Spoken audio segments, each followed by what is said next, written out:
नमस्कार, टीवी 9 भारतवर्ष में आपका स्वागत है। मैं हूं राहुल सिन्हा। कोरोना महामारी लगातार संकट उसका बढ़ता जा रहा है, लगातार केसेस बढ़ रहे हैं और इस सब के बीच में चिंता इस बात की कि जो मूलभूत सुविधाएं मिलनी चाहिए लोगों तक वो नहीं पहुंच पा रही हैं। लेकिन इन तमाम चिंताओं के बीच कुछ ऐसी चीजें भी हैं जिस पर हम ध्यान नहीं दे रहे हैं, जैसे छोटे मासूम बच्चे। ये मान लिया जा रहा है कि मासूम बच्चों को कोरोना वायरस किसी तरीके का कोई प्रभाव नहीं डालेगा। क्या ये सच्चाई है? आज हम बच्चों की ही बात करेंगे। आपके घर में अगर 1 से 14 साल तक के बच्चे हैं तो इस प्रोग्राम को जरूर देखिए, क्योंकि बच्चों पर कोरोना वायरस बहुत ज्यादा प्रभाव इस बार डाल रहा है। तो आज हम विशेषज्ञों के जरिए ये समझने की कोशिश करेंगे कि नया स्ट्रेन बच्चों की सेहत के लिए कितना खतरनाक है। क्या बच्चे इस बार सुपर स्प्रेडर बन रहे हैं? अगर आपके घर में छोटे बच्चे हैं तो कैसे लक्षणों के जरिए आप समझें कि वो कोरोना से संक्रमित हैं? दूसरा, एक और महत्वपूर्ण बात बार बार कही जा रही है कि कोरोना बच्चों के इम्यून सिस्टम के सामने फेल हो जाता है। क्या ये बात सही है? बच्चों का इम्यून सिस्टम इतना स्ट्रांग है कि वो कोरोना वायरस को कोई प्रभाव नहीं डालने देगा, या फिर ये एक भ्रम है? आज इसको भी क्लियर करेंगे। और एक और थ्योरी इस वक्त बड़ी तेजी से फैली है कि टॉयलेट के फ्लश से भी कोरोना बहुत तेजी से फैल रहा है। इसकी सच्चाई क्या है ये भी आपको बताएंगे। लेकिन आज बात सिर्फ और सिर्फ सबसे पहले बच्चों की कर रहे हैं और इसके लिए डॉक्टर डी.के. गुप्ता हमारे साथ मौजूद हैं। Doctor DK. गुप्ता, सवाल सबसे पहला ये कि बच्चों के लिए इस बार ये वायरस कितना खतरनाक है?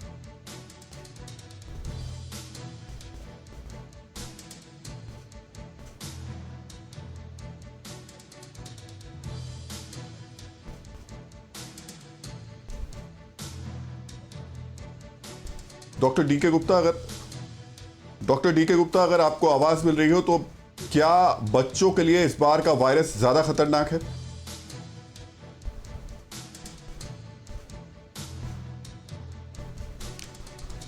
डॉक्टर रवि मलिक भी हमारे साथ में मौजूद हैं। डॉक्टर रवि मलिक, ये कहा जा रहा है कि बच्चे इस बार सुपर स्प्रेडर हो सकते हैं, ये क्यों कहा जा रहा है?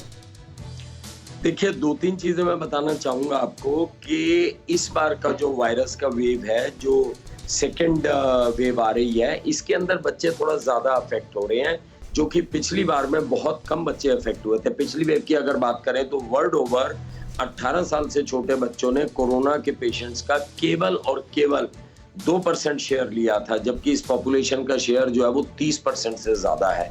तो पिछली बार की वेव में बच्चे बड़े कम इफेक्ट हुए थे, लेकिन इस बार की वेव में थोड़े थोड़े बच्चे जो हैं इफेक्ट होने शुरू हो गए हैं। मैं 2-3 बातें इसमें बताना चाहूंगा as a paediatrician.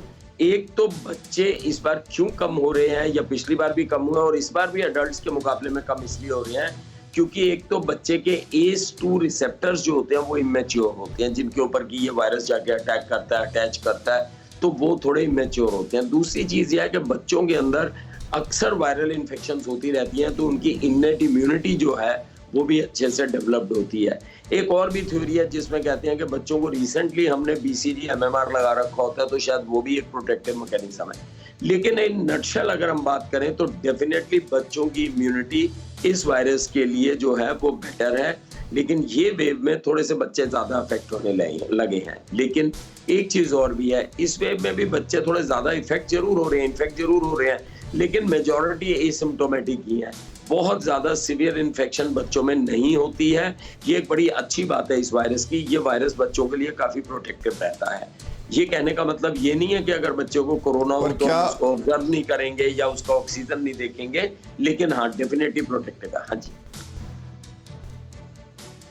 Doctor Ravi Malik, लेकिन एक यहाँ ये भी सवाल उठाया जा रहा है कि बच्चों का इम्यून सिस्टम डेवलप हो रहा होता है, स्ट्रांग होता नहीं है। ऐसे में ये वायरस उन पर ज्यादा इम्पैक्ट डाल सकता है, प्रभाव डाल सकता है। क्या ये सच्चाई है? देखिए, नॉर्मली अगर हम देखा जाए तो बहुत सारे रेस्पिरेटरी वायरसेस ऐसे हैं जो कि बच्चों को ज्यादा इफेक्ट करते हैं, चाहे रेस्पिरेटरी सिंचिटियल वायरस हो, इन्फ्लुएंजा हो, पैरा इन्फ्लुएंजा हो, एडिनो हो। बहुत सारे ऐसे वायरसेस हैं जो बच्चों में इन्फेक्ट करते हैं और उनका प्रकोप भी ज्यादा रहता है। लेकिन ये वाला जो वायरस है, अभी तक की जो स्टडीज आई हैं उसमें यही आया कि ये वायरस बच्चों के मुकाबले बड़ों को ज्यादा इन्फेक्ट करता है। इस बार सेकेंड वेव में डेफिनेटली थोड़ा सा उसने यंगर एज ग्रुप को इन्वॉल्व करना शुरू किया है, जो लोग 20s में है, 30s में है, या जो बच्चे हैं उनको। लेकिन एक और चीज बताऊं, इस बार के इस आंकड़े ये बताते हैं कि जो बच्चे 10 साल से छोटे हैं वो लगभग 4% के प्रतिशत के करीब इस वायरस की चपेट में इस बार आए हैं। छपरा से सुमित हमारे साथ हैं। सुमित, अपना सवाल पूछिए। सर, मैं एक बात पूछना चाहता हूँ। क्या दूध जो माँ अपने बच्चों को दूध पिला रही है उसको वो वैक्सीन ले सकती है या नहीं? लैक्टेशन में vaccination doctor Ravi Malik. Contraindicated है। प्रेगनेंसी और लैक्टेशन में वैक्सीनेशन कॉन्ट्राइंडिकेटेड है, यानी जो माँ प्रेग्नेंट है, गर्भवती है, या जो माँ दूध पिला रही है, कायदे से उसके अंदर हम वैक्सीन नहीं दे सकते। आप ही के जवाब में मैं एक और चीज बताना चाहूंगा, क्योंकि लोगों के मन में बड़े सारे जवाब है, जब बड़े सारे सवाल होते हैं। 5 चीजों में आप ये वैक्सीन नहीं दे सकते। प्रेगनेंसी एंड लैक्टेशन, जो बच्चे 18 साल से कम है उनमें, अगर पहली डोज से सिवियर रिएक्शन हुई है वो, और अगर आपको हाई ग्रेड फीवर है तो भी आप नहीं ये दे सकते। जिस वक्त की आप वैक्सीन लेने जाए हैं आपको इसको डिफर करना पड़ेगा, या आप इम्यूनोसप्रेसिव थेरेपी के ऊपर हैं तब भी आप नहीं ले सकते। फिक्र आपकी, सोमवार से शुक्रवार रात 9 बजे सिर्फ TV9 भारतवर्ष पर।